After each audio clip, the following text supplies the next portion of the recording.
Jedi Master Obi-Wan Kenobi was fending off an attack being passed by the Chosen One, Anakin Skywalker. The two of their blades interlocked at speeds not seen in the millennium. Two individuals who knew each other better than anyone else in the galaxy, and to peak at their performances up until this point in their lives. The Obi-Wan was on a quick backpedal. He knew that Anakin was stronger than him. As a matter of fact, Skywalker knew the same thing. His arrogance and pride would have him convinced that he was the greatest swordsman and best user of the Force the galaxy had ever seen. He was far from. But after wiping the floor with the Jedi inside the temple, killing Sindralik, massacring the temple guards, and killing a defenseless Shao Ti, he felt unstoppable. Obi-Wan slipped but caught himself. The two of them moved around the interior facility. Obi-Wan was taking in the sight behind him as he avoided stepping on slaughtered bodies of those who served the Separatist Council. Despite his disliking for them, he would have much rather seen them spend their lives in jail than be massacred here. It was not just the Jedi thing to do, but it was the just thing to do. Anakin threw his blade forward and Obi-Wan caught it with a block. Their reckless swinging had the two of them colliding their blades together and slamming them across control panels inside the control room. The structure began hissing and hollering with alarms, but the duelists did not pay any attention to it. Anakin and Obi-Wan continued and made their way into the office-like room of the facility. Kenobi leapt up to the small table, and Anakin found this to be quite disturbing. He saw it as an insult, and so he leapt up onto the table too. Skywalker continued an aggressive assault, throwing Obi-Wan back as the two of them got into a brother-like brawl. But this opened up Obi-Wan for the most crucial mistake of this duel. Anakin was able to somehow lose his lightsaber to Obi-Wan, and Obi-Wan lost his too. But it was a weird predicament. Skywalker managed to get a hold of Obi-Wan's neck with his metallic hand, and instead of wasting his time and continuing the duel, he used his strength to crush Kenobi's neck and kill him on the spot. Anakin looked down at Obi-Wan's lifeless eyes as he lowered him to the ground and told him that it never had to be this way. He turned around, used the Force, pulled his lightsaber back to his hand, and made his way back to Padme's ship. He would take her back to Coruscant so that she could at the very least be taken care of. Inside the Senate building, Sidious and Yoda were having the fight of their lives. Yoda could feel it. The moment Obi-Wan died in Mustafar. Truthfully, it almost knocked him out of the fight, but it made Yoda realize even more that he needed to win this battle. Because if he could kill Sidious, then he had to be prepared to fight Skywalker whenever he eventually returned. Yoda didn't know whether or not Anakin would stick to the orders his master gave him, or if he'd completely disregard them. He just had to finish his job and prepare for what came next. Sidious and Yoda were the two most powerful beings in the galaxy, the greatest masters of both the light and the dark. Their duel would determine the fate of the galaxy for the foreseeable future, especially if Yoda could win, because it would be up to him to stop Skywalker. Sidious watched himself at Yoda as the two of them moved off the speaker's platform to the many pods that surrounded it. Yoda looked up and avoided a number of strikes coming from the Sith Horde, as he tried to get himself into position to win the fight. Sidious was truly a remarkable opponent, and Yoda had to steady himself to make sure he didn't surrender the battle to the Sith. He and Sidious got separated after another brief collision. Sidious climbed up the pods and began using them as projectiles to throw at Yoda. Though the Jedi Grand Master was a master of the Force, and with that same Force as his ally, he avoided each of these attempts on his life, until he got the chance to take one of the pods and whipped it back towards Sidious. The Dark Lord was surprised and he leapt away from his platform. When he landed, confusion washed over his face. He didn't want to lose. He lost to Windu and that was already embarrassing enough. He could outlose Yoda. He then turned around and watched Yoda land on the same pod with him. He out his lightsaber and Sidious shot lightning forward at the Jedi Grand Master. Despite his smaller stature, size did not matter. Yoda used the Force and all their strength to hold back the rising darkness coming from Sidious. A burst started to form between their two hands, and despite this being the first true encounter he had with the Sith Lord in his life, he knew it was coming. Yoda watched out for the burst and then it came. The two of them were thrown backwards, but Yoda used this to his advantage. The burst threw him into the air and he allowed to push him up to the Chancellor's pod in the center of the chambers. He could see Sidious hanging on, laughing or crying out in some crooked voice. Yoda looked for his lightsaber and found it, pulling it into his hands and leaping to where Sidious was. The Dark Lord was trying to figure out where Yoda was. The colors made it especially hard for him to find the Jedi Master, and then he heard something land in front of him. He looked up to where he was holding on at. Sidious panicked, and Yoda, without missing a beat, strode his lightsaber into Sidious's face. Despite his instant victory, shock troopers were on the way. They could hear the commotion. They can make sure Sidious was alright. They then saw the Jedi Grand Master and opened fire. Yoda blocked a shot with the Force before launching all the shots back into their fires, killing them all. Yoda knew the Jedi couldn't be blamed for this, so he vanished, eventually hitting the Bail Organa and escaping from the Senate building. The two of them would head to the private landing bay in the middle of the Senator's district. The Temptor was parked there with a couple of Alderanian guards sitting watch. Organa told Yoda on the way over that Representative Binks was able to successfully get Keller and Beck and Grogu off the planet.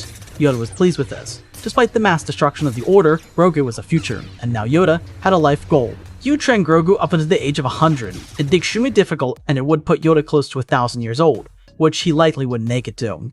But he knew he needed to be determined if the Order was to survive. With Sidious dead, there's only one more foe for Yoda to worry about. The Grand Master told Bail that he would like time to meditate to himself, and requested for Vader to inform him when or if Skywalker arrived, so that he could take care of him. Dale nodded his head and agreed that he would do as he asked. Yoda found a private room inside the Tantive 4 and focused on the living Force. It was so painful and it was incredibly difficult. He was the first Grand Master in generations to fail this badly, and what made it all the worse is the fact that he wasn't on planet when it happened. He was off-world fighting a war that the Jedi should have never been involved in. The failure was his greatest failure. Though Yoda remembered something his teachers once told him. While he was nothing but a shadow of the master that he was before the events of Order 66, he had such an amazing life full of lessons to reflect upon, to help him through this moment. Yoda had many failures throughout his life, though after each failure, he learned a lesson. The Force was out of balance because of his own mistakes as a Grand Master. Sure, he wasn't the only voice on the Council, so he had been on the Council and been a Grand Master for more years than not. Yoda knew he couldn't just sit here and blame himself for everything though. Not because he wouldn't take responsibility, but because if he loathed through his failure, he would allow that failure to take control over his life. If Yoda wanted to see the change within the Order, he needed to be that change. The tragedy for the Grand Master is he saw the change, but he was already too late to see it. The death of Master Qui-Gon was the beginning. He was a Jedi who was ahead of the curve, because as it turns out, Qui-Gon was a good Jedi. His lack of adherence to the code may have made him Dooku's little rebellious protege, but what made Qui-Gon so special was his dedication to the light. It's something perhaps Yoda should have seen. He would have been able to see it if he only allowed himself to see it. His failure was catching on too late. Qui-Gon was 10 years ahead of Yoda, and by the time the Clone Wars began, it was already too late to save the Jedi. Qui-Gon couldn't save the Order had he been believed, but it wasn't time to reflect on what could be changed. For Yoda, he needed to remember what his masters taught him, and all the things he learned throughout his own life. So that's what he did. As he delved into his own past, he remembered something his very first teacher told him. He was probably 60 years older than Grogu was at the moment, but it was one of the most integral lessons in his entire life. Yoda made a mistake during one of his training sessions, and his teacher, who had been with him since he was just an infant, told him that failure was the greatest teacher. This specific teacher had an influence on Yoda's life. It was the reason why Yoda spoke in broken sentences. It was to always remember who was with him when he was most vulnerable. This lesson of failure as the greatest teacher sat with him, and Yoda decided to delve further into his lessons and remembered the lesson of battle meditation. He hadn't used it since the battle in Twidaria where he protected the 3 clones he was with, and now he had used it here to ensure total victory. By this point, Yoda wasn't planning on being nice as Skywalker. He destroyed the Order. He was now a Sith. To be a Sith was to reject the light, and to reject the light was to be a threat to the greater galaxy. The death of Obi-Wan only proved how far Skywalker had fallen. Yoda meditated for hours, and then he was approached by Bail Organa, informing him that Skywalker received entering the medical facilities across the city with Senator Amidala. Yoda rose like an undertaker and told Bail that they would be going there immediately. There was a fire in Yoda's eyes, one that Bail had never seen before. Yoda was going to finish what he should have never allowed to begin years before. The two of them hopped onto a speeder and sped across the city. Yoda looked at the city lights. It was still nighttime, and he felt shame. He told Bail that the Republic would look to a leader in his most desperate time. Bail nodded his head and agreed. Yoda told him that he should rise to the occasion. His passion, his courage would be great for uniting the Doubtron feeling of oppression that currently ruled over the galaxy. Bail shrugged his shoulders, asking how. Yoda simply told him to do whatever was necessary. If he had to temporarily become Emperor, then it would be well worth it for the long run if he could become an Emperor and undo everything Sidious did. However, if it didn't have to come to that, then perhaps he could reinstate the Republic. The Ride became silent as Bail sat with the words that Yoda said. He never thought about becoming an Emperor because the idea just didn't appeal to him the slightest. However, now he was left feeling that maybe he should take control of the Senate, even if he didn't agree with it. What was best for the galaxy was someone like him becoming a temporary Emperor. He couldn't let someone like Tarkin or Masameda or any of the other goons that followed cities around like lost puppies take control. They all landed on the platform and got to the exterior of the medical facility, and Yoda got out of the ship. He thanked him and then told him that they might part paths here. He wished the Force to be with Organa on his endeavors forward in life. Bail thanked Yoda and wished the same for him. The Grandmaster continued forward and entered the medical facility. He was able to get to the precise location in Skywalker. Currently, Anakin was a bit distraught. He didn't realize it, but because of the lightheadedness of the choking on Mustafar, Padme wasn't entirely sure who was with her on the ship. She woke up and asked Obi-Wan if Anakin was alright before fading out of consciousness. Anakin found this even more incriminating. He hadn't come down from his power high yet. Truthfully, he was much worse than he was before he even killed Obi-Wan. To kill his master was such an accomplishment for some reason, and now he's going to kill his new master. First, he needed to make sure Padme was able to get through the birthing process. Though Anakin's focus on his wife was taken away when he felt the presence of someone he didn't expect that survived the purge enter the room. He heard his name called and he turned over to see the little green Jedi Master. Skywalker, pay for what you've done. You will. You can't stop me. I am more powerful than you could ever dream of. Dream of power. I do not. Like your master. Perish you will. The words crept into Anakin's mind. He hadn't even considered the fact that Sidious wasn't answering because of Yoda. Skywalker's confidence was shattered within an instant, and Yoda ignited his lightsaber. Anakin did the same. He would fight against the Grand Master and avenge Sidious's death. Before he could even legitimately prepare for this, Yoda launched Skywalker through the hallways as he slammed into a room. Anakin got furious. As he got back to his feet and rushed forward, Yoda knew that there was only one way in which he could feasibly lose this battle, and it was if he allowed Skywalker to stay in the fight for too long. Using Yoda's form required a lot of energy and stamina. If he wasn't wise with it, then he'd pay the price for it. Skywalker ran across the floors, speeding up as he did, but Yoda moved out of the way. Anakin hadn't seen Yoda fight in forever, and there was a genuine worry in his heart. There were rumors that Master Plo Koon beat Yoda in a spar once. The reason this was important to Anakin is because Plo and him used the exact same lightsaber form, so it was some confidence to add to him. Anakin moved as fast as he could, spinning around and trying to catch Yoda in a weak position, but it wasn't working. The Grand Master bounced from wall to wall, avoiding strikes and countering others. Yoda knew that Anakin was a strong fighter, and to engage with him for a long time would only sacrifice his energy. Anakin needed to wear Yoda down, and then he could make it strike. Though the misses that Anakin was making was only making him all the more aggravated. He was flustered because he simply couldn't hit the target. He struck and missed and struck and missed. He felt like a failure, which is something that he didn't want to feel in the moment. Anakin got around and finally caught Yoda. The Grand Master flipped backwards, avoiding a number of heavy assaults made by Skywalker. Anakin, unlike in his duel with Kenobi, wasn't able to constantly engage with Yoda. He tried to remember Dooku's fight with the Grand Master, but it was hard. Anakin had to move faster than they ever did against Obi-Wan on Mustafar. He felt a fear because he could see it in Yoda's eyes. There was something that was so unfamiliar, so uncharacteristic for the Grand Master. It was a brokenness that might not ever be resolved, but Anakin knew he would never see it resolved if it was resolved. Yoda was fighting to end the Sith. Anakin was fighting to be the most powerful version of himself, but each step made him feel lesser than an adversary. Against his former master, he was able to overpower him, and the confidence he had from killing Obi-Wan and Sid sent him over his head. His arrogance had him believing that anyone would fall through to his pure strength. But Yoda wasn't just anyone. Anakin slid backwards, blocking another strike before using the Force and throwing it back. The Grand Master's barrier allowed him to perfectly counter it as he slid across the floors. He looked over at Skywalker and spun his lightsaber in his hand. Anakin's eyes held a piercing yellow tint, and Yoda nodded to himself. This is what had to be done. Skywalker was lost. Anakin spun his own blade in his own hand, and then lowered his chin, as if to say, I don't fear you. Yoda used the wall as his ally to speed up and make a counterattack. Anakin stumbled backwards, and his balance wasn't the same after that. Skywalker put his blade in front of him, and he for the first time since his duel with Dooku was in a genuine unfavorable position. Anakin tried to dig deeper into his anger, but he backpedaled and it didn't allow him to get anywhere close to it. Skywalker's heavy strikes weren't necessary in the moment. He needed to be dainty, but for him, it was already too late. Yoda leapt off the wall and slashed his blade forward and felt the weapon slide across Skywalker's chest. The body of Anakin fell to the ground, and Yoda stopped. He looked down and took a breath. He was winded from the encounter. Yoda turned back to the door to see the room that Padme was in. For a moment, Yoda felt totally lost. He grabbed his cane with the Force and walked into the room that Padme was in. She couldn't see the fight, but she could hear it. In her final moments of life, she was crushed by the overbearing weight of sadness, and her life vanished out from under her, under the belief that Obi-Wan was being killed by Anakin. Yoda then looked at the two children in infant pods, the Skywalker twins, currently with the name of Luke and Leia. They sat in these infant pods, and Yoda reached back down to his belt as he grabbed his lightsaber and ignited it. The infants sat quietly, unknowing of the potential fate that sat before them. They were both sleeping, and there was no reason that the calming hum of the lightsaber would wake them. Yoda sat with himself for a moment. What had he become? What did his complacency get him? He was now the antithesis of who he was meant to be. His lightsaber extinguished and he lowered it to his side, and he fell to his knees. Yoda fell back and leaned against the side of the bed and tapped on a small device to alert Organa to come and pick him up. Yoda used the Force to pull the children's pods towards him. His hubris had cost him himself. Yoda let the pods slowly drift down to his level as he peeked over the top of them. The children didn't even know he was in the room. They didn't even know he just killed their father. They were so unaware, but someday they wouldn't be.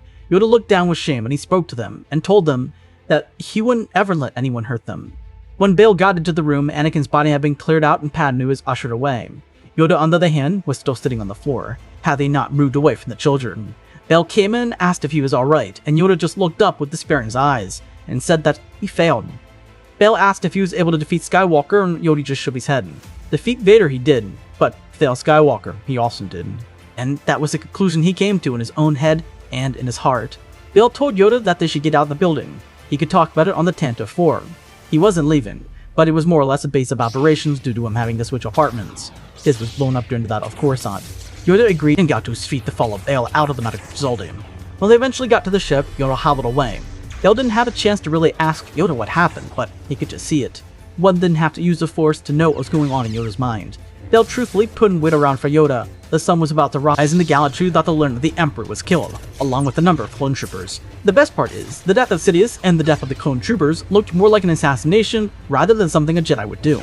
Despite how easy it was for the collective galaxy to blame the Jedi for the war, they would solely be able to be responsible for taking that blame away from the Jedi and put it on someone else. It wouldn't take much. The Jedi weren't exactly in a position to strike back.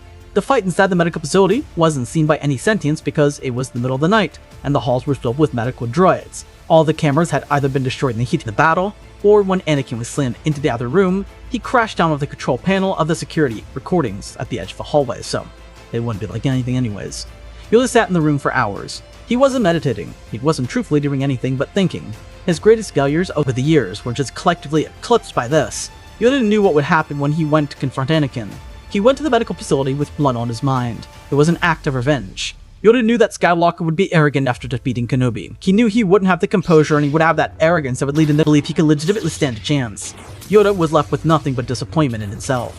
His actions killed any chance at saving Skywalker. He knew it to be unlikely, but he knew it like most things with Anakin. He always had a fad of some sort that he was into for a short while before he found it cringe. Chances are he would have had a similar experience with the dark side. Yoda thought back on all of his actions throughout the years, and how his most recent actions may have just simply cost the galaxy a chosen one. Perhaps he was in the wrong. His mind just played over a continuous loop over and over and over and over again. He couldn't escape it. The one semblance of hope for himself was his actions to spare the children. But why would he even go that far in the first place? Yoda continued to toil over this for hours. On the other side of the galaxy, in deep space, Maul was relishing in something he considered to be remarkable. His master was dead. With Dooku, Sidious, and the Jedi gone, he was the new Sith Lord. He was unaware of Kenobi's death, and he had no knowledge of Skywalker. But with Sidious gone, he had become the one true Sith Lord. Something that, despite his disgust towards his master, he was willing to take the mantle of. Especially now that there was no one standing in the way of said mantle. Maul's aspirations to grow in a criminal empire remained. However, as a Sith Lord, he might be able to garner a student or two. He was unaware of the plans of the Inquisitorius or even the Grand Inquisitor, but he would find some to join him. So he continued his quest to find an ally, but he'd be able to cherry-pick from the survivors of the Purge. Back on Coruscant, Bail Organa was summoning the Galactic Empire Senate. It just sounded so weird to say. Mine Empire. Anyways, Bail called everyone into the Senate chambers and set on the pod where Sidious would be standing. Despite Masameda's grievances with Bail forcing himself into this position, Masameda existed in a perpetual purgatory of being a yes man. He just went with the flow, and so instead of fighting against Organa, he allowed the senators from Alderaan take the stand inside the Imperial Senate. He stood next to Bail as he would of Sidious. It was kinda weird, but regardless, Bail told the Senate that he'd be taking control over the role of Emperor for the short stint that he had. He gave them a time frame and he laid out everything he had planned. It was obviously a bit misconstrued considering he pulled an all-nighter to prepare this presentation and speech from the Senate. The main points being, restore peace to the galaxy, end the lust for action, rip apart the system that was placed in front of them, and return to democracy. This did receive some boos and hollers, but Bail didn't care. He told the people that the corporate alliances would have no seat with the Senate, and he did realize how much of a target this put on his head. But as an emperor, he was the most protected man of the galaxy. Yoda inside the tent of 4 sat with the children. For being infants, they were so quiet. Not a cry since birth. Yoda just sat with them as he held his eyes closed but didn't meditate. He couldn't. There wasn't peace in his heart. The visions he had on Morban and Dagobah clouded his mind, and he realized that instead of neglecting them for the politics of the council, he should have seen them for what they were. He could have stopped all of this. Yoda didn't realize how close Wendy was to being the savior of the Republic, and chances are, he never would know. Yoda kept teetering between 2 choices. Should he be the one to rebuild the order he'd lost, or should he forgo the way of the Jedi and allow a broken order to form on his own? He felt responsible for what happened, and truthfully, as a Grand Master, he was. After the Starlight Beacon, he initialized the more rigid Jedi training and the 2 Jedi Knight program, which forced Jedi Knights to travel with each other as a duo. He became more complacent over the years and surrounded himself with people in the council that were just as such. Sure, he gave others opportunities like Sifo Dyas before his death, and Dooku and Qui-Gon who were both offered spots from the council, but it didn't change anything. Then Yoda came back to Anakin Skywalker. Perhaps it wasn't that he shouldn't have been brought into the order, more so that Yoda should have taken his concerns more seriously. Truthfully, he never believed that Skywalker was in any peril and didn't realize, due to all his years of understanding and coping with loss, that he came off as cold. Then Yoda came to a resolution. He knew what he could do, however he could not escape the shame he had for having killed Skywalker. Maybe Anakin wouldn't have returned from the darkness, but it wasn't the Jedi way to do what he did. Yoda, with his mission statement in front of him, was given another vessel to use, thanks to Representative Jar Jar Binks, who was integral to keeping the Order alive. Yoda was going to the planet Corvus to use the Seeing Stone to try and reignite the flame that had been lost. Despite Obi-Wan's message that was now with every Jedi in the galaxy, Yoda had one mission: save the Jedi and set it back on the right path and undo what he spent a lifetime doing. It wouldn't be easy, but it would be what needed to be done, centuries beforehand, truthfully. Yoda made his way out into the galaxy and eventually got his way to Corvus. Luke and Leia were taken care of the entire way to the planet, and when they arrived, Yoda left them inside the ship. He slowly made his way to the Seeing Stone, and eventually when he arrived, he sat down and fiddled it. Naturally, it should be really easy to activate the Seeing Stone, but Yoda didn't really know if he was deep into the dark side or not. He felt like he had betrayed himself, and by doing that, betraying the Order. He took a deep breath and fell into the Force. The Seeing Stone activated, and he was able to call out into the Force, his only hope being that he hadn't fully lost himself. He opened up the Seeing Stone and he called out into the galaxy. After what felt like an hour, he fell out of the stone. He wasn't knocked out, just tired. 800 years of life will make you tired after a while. He returned to the Naboo ship and waited. A day would pass by before the first Jedi showed up. It was a youngling or a Padawan. Yoda realized who it was young Cal Kestis. Shortly after Cal arrived, more Jedi started coming home. Teller and Beck, Jocasta Nu, Kowan Kaj, Caleb Doom, Gungi Kaduni, and even surprisingly Master Infla, who was on his bearish bow when the purge happened, though the message to the Force was enough to bring him away from the bow to see what happened. The devastation within the ranks of the remnants of the Jedi Order was very present. The younglings or Padawans who survived were in shambles. The adults weren't fully prepared to handle the situation, and despite Yoda's optimistic attitude, in front of everyone, he couldn't help but feel terrible pain. The thing Yoda hadn't fully realized is that to make the change happen, he needed to fully embody it, not just speak it aloud. He told people to be strong, to have resilience, and to rely on each other, but that's not what Yoda was doing. He was putting up a front, and it only hurt him more in the end. As the days continued by, he couldn't escape it. He was supposed to save the Jedi, but he was doing nothing different than he was doing for centuries. The difficulties for Yoda only continued on from there, but there was a silver lining. With Emperor Organa finishing his short reign as Emperor, the Jedi were permitted to return to the galaxy. Organa told Yoda that he could stay on Alderaan if it would be too traumatic to return to Coruscant, which is an offer that Yoda and his fledgling Jedi Order would take. They waited for a couple months before they made their move. Obviously, a couple Jedi moved early so they could begin constructing the new academy. Yoda stayed behind without the twins, or Grogu, just to redirect any survivors towards the academy. When all was said and done, there were 96 Jedi who survived the purge with them. The total number of purge survivors was about 10 more than that, but Yoda didn't know that. The Grand Inquisitor died during a confrontation with Maul, a confrontation that got Maul a brand new student, someone who was a bit younger than him, but held similar ideals, someone who didn't want to be a Sith, but realized the curse of the Jedi was the cycle they and every other being existed within. His name was Baylan Skoll, and he felt his home with Darth Maul and Crimson Dawn for the time being. During Yoda's trip from Corvus to Alderaan, something within his mind clicked. He realized that his failures to train Skywalker adequately were his failures to allow the Jedi to flourish. The same failures that ate the Jedi alive time and time again. Yoda decided that he would have to fully let go before he'd actually embody the changes he wanted to see.